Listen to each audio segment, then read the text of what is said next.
Hey guys, in today's video, I'm going to be showing you the gimbal elevator transition effect. Big shout out to Brian Francisco, check out his channel because he's actually the one who inspired me to create this. In today's video, we are going to be using the Weebill S gimbal. Now, basically what this elevator transition shot does is that we just go up and down, transitioning from one location to the next. This effect is a lot easier than a lot of you may think, and we are actually going to be doing it in two different ways. One, we are going to be using the traditional up and down method.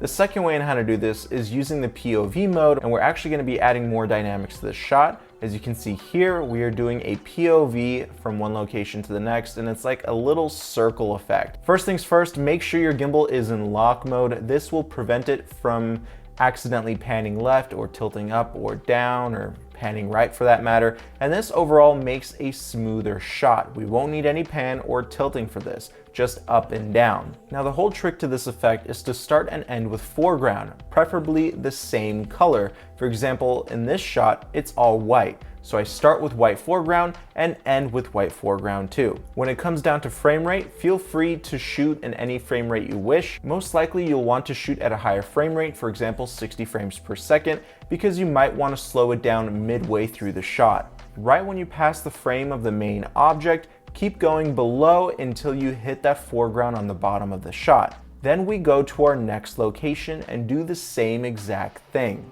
Now, if you take a closer look at my gimbal, I actually have two tripods attached. This makes it much easier to hold, especially when you're doing POV shots. When I do the regular up and down shot using lock mode, my hands are usually on the bottom tripod, or the vertical tripod for that matter. Both of my hands are on that thing, holding it low, and that gives me more stability because of the weight change going from high angle to low angle shots. Next, let's talk about POV. Press the POV button and you can test it out for yourself and you can see how the gimbal reacts.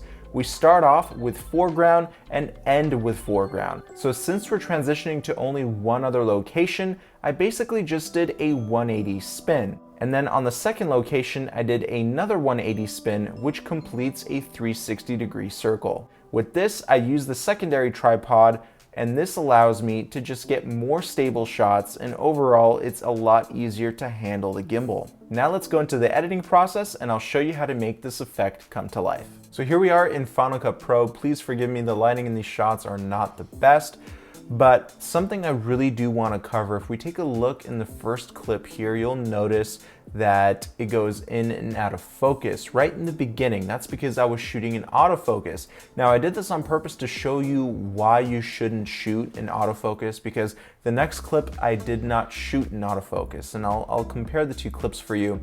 But with foreground, don't forget your camera's gonna want to focus on what's in front of the background, usually not what's in the background. So it's important to set your focus distance to the background when you're using this type of shot. So keep that in mind. So as you can see here in editing, I just chose the best clip, nothing special with the first clip.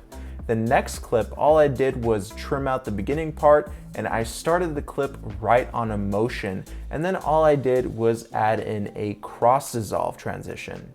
That's it, no masking, no luma keys, nothing crazy, just a simple cross dissolve. Now the next clip is the POV clip, and we're basically transitioning exactly the same using a cross dissolve. Now the POV clip, it's not meant for everybody. It can actually cause some people to get a little bit dizzy, but it is definitely an option for those of you who want to use it. So choose the best clip. Remember to not use autofocus. As you can see here in the beginning of this clip, there is no focus hunting. So that's what you want. Focus to the background, and no one cares if the beginning of the frame or ending of the frame is out of focus because it's just a white wall. So it's important to remember to shoot at the same color foreground for the first clip and the second clip. So for the first location and second location. Otherwise the cross dissolve won't be as smooth. Now notice how I slowed down my 60 frames per second footage 80%. That's because I'm working with an 824 frames per second timeline. I actually did a tutorial on how to edit with multiple different frame rates. You can check that video out right here. It's very popular. I get a lot of questions and DMs, so that's your answer in that video. With these clips, I added a little bit of speed ramping, and I actually just did a tutorial on speed ramping. You can check out that video right here. I just used the Shift B keys on my keyboard, and that's how I was able to create those smooth speed ramps. Now don't forget guys, this is just a simple cross dissolve because we're using the same color foreground in both locations. That's very important to think about during your shoot, and don't use autofocus. Thank you so much for watching, and don't forget to subscribe with those notifications turned on, and I'll see you in the next video. Peace.